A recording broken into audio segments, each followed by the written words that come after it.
UL and LSU have not met on the hardwood since December of 2009. To put that in perspective, Cajuns freshman guard Cedric Russell was in the 5th grade.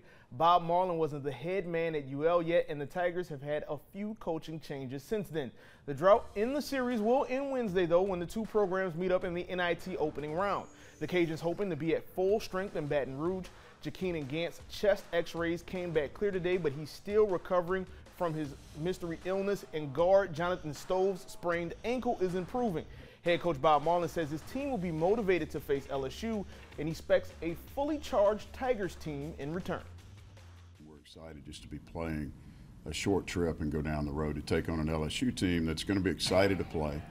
A lot of times you get in the NIT and the SEC teams that finish tied for 9th or whatever they did are not very interested in playing at this stage of the year, but they'll be interested because it's a big step for them. They've not been very good. We've had a better RPI in team than them the last couple of years in the state.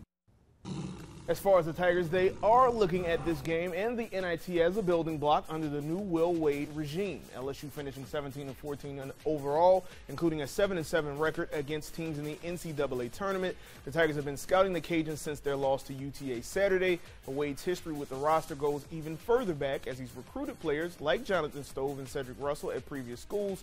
Wade says LSU has to be ready for a loaded roster. You know, they're experienced, they're older. You know, they've got 4 transfers who start. We know their roster. We know they've got really good players. Coach Marlin's a good coach. You don't win 27 games, you know, if you don't have a good team. But they've got good, thick bodies and older kids and kids who have been around the block. The action will tip off Wednesday at 6. The broadcast will be online on ESPN3. It's a homecoming for former Christian Life stars Frank Bartley and Jonathan Stove.